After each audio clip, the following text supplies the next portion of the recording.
মহামান্য supreme court থেকে গত ২১শে মে কোর্ট নাম্বার ১৫ থেকে অনারেবল জাস্টিস সঞ্জয় কুমার এবং অনারেবল জাস্টিস কে.বি. বিশ্বনাথন স্যারের বেঞ্চ থেকে একটি এসএসসির এমএ অ্যাপ্লিকেশন যেটি খারিজ হয়ে গিয়েছিল। সেই এমএ অ্যাপ্লিকেশনটি করেছিলেন যে সমস্ত প্রার্থীরা র্যাঙ্ক জাম্পে অভিযুক্ত প্রার্থী তাঁরা।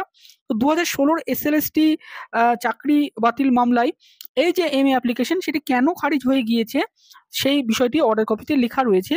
তো সেটি আপনাদেরকে দেখাচ্ছি, দেখুন।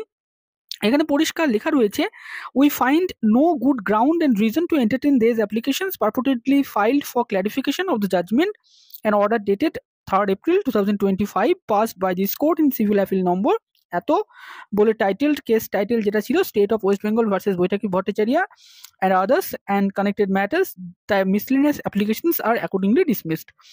এই এমএ অ্যাপ্লিকেশনটি অনারেবল জাস্টিসরা যে কারণে ডিসমিসড করেছেন তার প্রধান কারণ এখানে মহামান্য বিচারপতিরা লিখেছেন যে we find no good ground and reason to entertain this applications.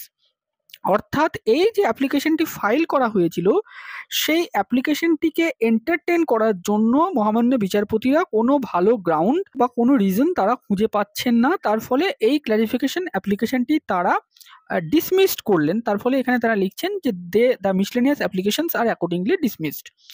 এবার এই বিষয়ে অনেকের প্রশ্ন হতে পারে, তাহলে নতুন পরীক্ষাতে যে বসতে দেওয়া হবে না র্যাঙ্ক জাম্পিং প্রার্থীদেরকে, এই নিয়ে খবর প্রচারিত হচ্ছিল, সেই বিষয়টি কি?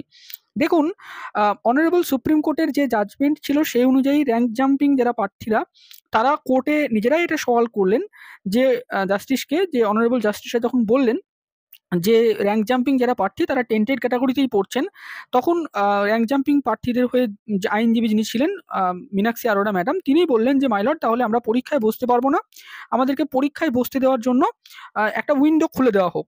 তখন অনারেবল জাস্টিস বললেন যে সেটা তো রিভিউয়ের ব্যাপার, এই এমএ অ্যাপ্লিকেশন তো রিভিউ নয়, তার ফলে আমরা এটাকে এন্টারটেন করতে পারবো না, বলে তিনি বললেন যে no good ground and reason নেই এই অ্যাপ্লিকেশনে, অতএব এটাকে আমরা এন্টারটেন করবো না। তার মানে তারা যে প্রেয়ার করেছিল সেটাকে কিন্তু এন্টারটেন করলেন না, ডিসমিসড করলেন। তো এই হচ্ছে জাজমেন্ট বা অর্ডার কপি যেটা বেরিয়ে এসছে এই ক্ল্যারিফিকেশন মামলার।